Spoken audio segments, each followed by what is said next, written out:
喺今集開始之前，希望睇緊呢條片嘅朋友，你可以用1-2秒嘅時間嚟訂閱我哋嘅頻道，以作對我哋嘅支持。各位好啊，又到咗長毛教室啦。見到台面上面有魚又有羊喎，你就好明顯今日係煮魚同羊啦。中餐嗰度咧，其實有一道菜係叫魚羊煲嘅，或者叫魚羊鮮嘅。呢個咧係江南嘅名菜嚟。我哋今日就用呢一個 concept 嚟做一道菜。咁我哋今集就會做魚羊卷。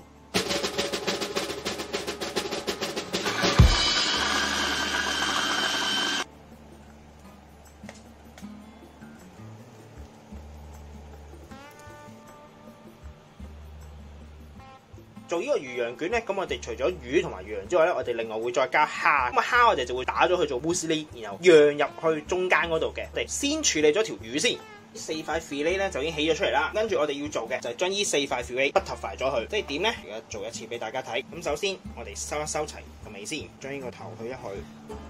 Butterfly 個意思就係咧，將呢一塊將佢燙到 both sides，盡量喺中間位入，千祈唔好喺好薄嘅位置入，因為薄嘅位置咧你控制唔到啊，佢好容易會歪刀，一歪刀咧就會爛噶啦塊肉，同埋要平刀，因為如果你斜咗刀咧，佢好容易會切斷咗噶，去到中間位嘅時候就係咁樣樣啦。厚嘅地方慢慢燙落去，令到可以平嘅打得開，咁樣就為之 Butterfly 咗啦。如果有一塊刀似我咁燙爛咗唔緊要嘅，因為陣間會有蝦膠去黐翻埋嘅，唔需要太擔心。上邊撒少少鹽。落少少胡椒粉，唔好太多，因為會好搶嘅個味。魚皮因為起嗰時會有啲肉黐住咗嘅，咁我哋要刮走佢嘅。羊嘅 tenderloin 咧，我哋就會去咗啲筋嘅，因為佢好韌啊會，咁就咁將佢片起佢得噶啦。切完之後，我哋就會用 pan 先煎一煎封咗一個 tenderloin 先，落少少油，輕輕煎一煎得噶啦，唔使煎到佢熟晒嘅，最主要係煎到佢面頭有少少焦焦地得噶啦，因為等佢啲肉汁咧一間捲嘅時候就唔會再喺個卷入面滲出嚟啦。因為其實佢啲羊柳咧係好幼嘅，同埋佢好易熟嘅，咁就得啦。羊肉攤緊凍嘅時候，我哋就會做蝦肉 muesli。其實個材料好簡單嘅，主要有蝦肉啦、cream、蛋白呢3樣嘢 blend 埋佢一齊咧，咁就會成為咗我哋 muesli 啦。放晒所有蝦仁落去，先 blend 咗啲蝦仁 ，blend 碎晒之後就可以加蛋白。咁樣有啲黐住咗 blend 唔到嘅，刮佢落去。咁你會見到個蝦仁同埋蛋白撈勻咗之後咧，佢會喐得到嘅，唔會 jam 住咗嘅。之後就可以落 cream。落完 cream 之後佢會好 smooth 噶啦，烏士咁嘅效果噶啦，而家就落2個 teaspoon 嘅鹽同埋2個 teaspoon 嘅白胡椒，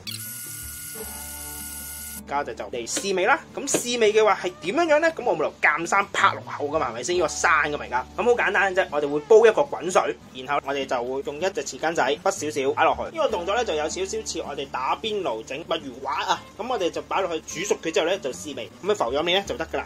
咁千祈唔好用翻同一隻羹去撩啊，咁咧你就同冇煮過冇分別㗎。要見到其實佢好軟嘅，好似豆腐咁樣樣嘅，震下可以。咁跟住咧呢個 muesli 咧，我哋就會落擠袋嘅。落擠袋其實咧可以一個人操作到嘅。咁好簡單咧，首先準備一個擠袋啦，將佢反翻出嚟，然後吸住你隻左手，跟住將個 muesli 擺落去。因為唔知點解以前我做親廚房咧，行親落擠袋咧，都唔知點解要2個人嘅。刮晒落去啦，咁就搞掂。然後燉，但係因為等佢可以落到去下邊啊，同埋啲空氣出翻嚟啊。然之後將上面嗰啲擠落去，跟住拉，咁你就會扯盡咗噶。然之後扭死佢。咁你中意呢度打裂又得，唔打裂又得，就係咁啦。跟住我哋就會捲一捲咗個羊肉卷先，就喺保鮮紙上邊揼少少黑胡椒，落少少鹽，少少香草，少少 rosemary。跟住將我哋嘅羊肉擺落去，擺嘅話頭對尾咁樣擺，尾對頭，頭對尾。因為如果你同樣方向咧，咁你捲嗰時咧，你就變咗成個雪糕筒咁樣樣噶。咁所以我哋就頭對尾咁樣擺嘅。翻頭先嘅 muesli，先喺中間呢個位擠一條，喺上邊再擠多一條，頭呢個位再擠一條，跟住我哋就捲。咁跟住將佢兩邊一齊收，呢邊打力啦，然後呢一邊輕輕收一收好啦。咁呢個羊卷咧，我哋就會攞去 sous vide 咗先嘅。咁我哋就會用55度1個鐘頭，等佢定咗型，再砌落個魚肉嗰度噶啦，擺佢落去。1個鐘頭後拎翻上嚟得噶啦。1個鐘啦，咁我哋而家可以攞翻佢出嚟啦。而家就先等佢冷卻翻，將醃咗陣味嘅肉擺喺度。最好係我哋頭先切面向翻自己，薄薄地鋪一陣蝦膠。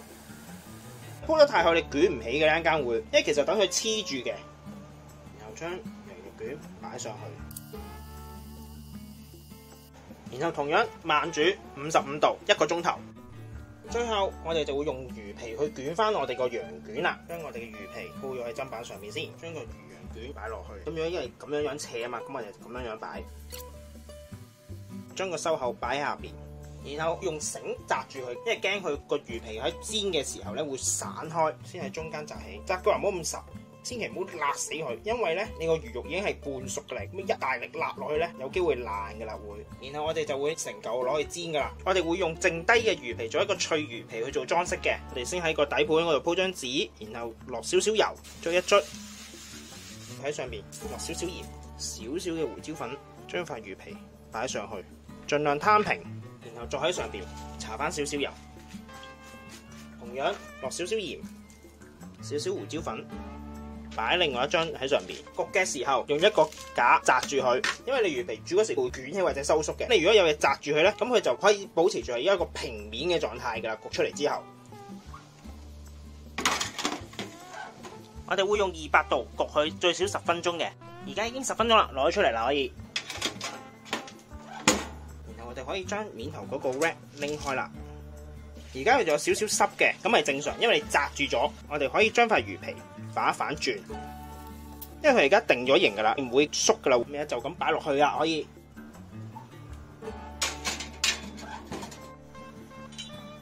已經5分鐘啦，咁可以攞出嚟睇一睇先。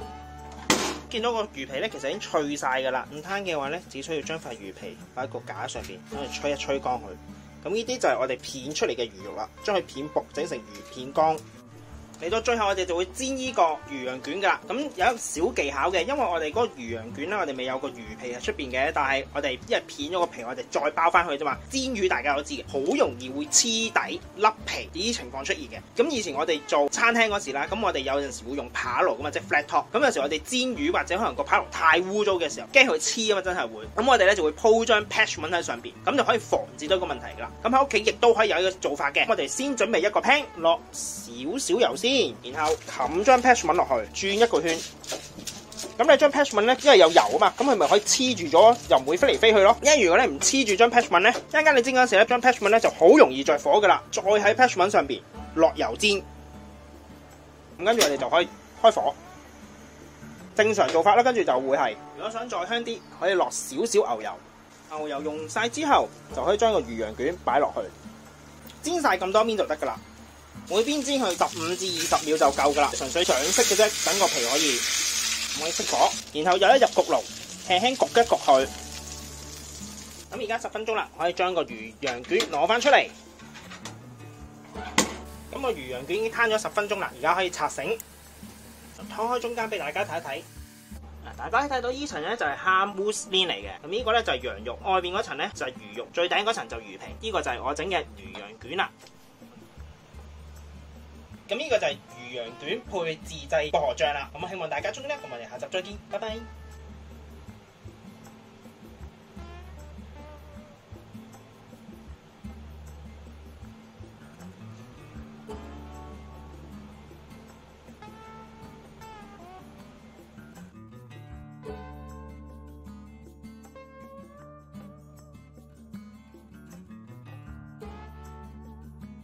今集亦都差唔多啦，多謝各位嘅收睇。詳細嘅食譜我哋會 post 喺 Facebook 專頁嗰度，有興趣嘅話，各位可以上去查閱。另外，如果中意我哋頻道嘅話，希望你哋可以訂閱我哋嘅頻道，以作對我哋嘅支持。希望大家中意啦，我哋下集再見，拜拜。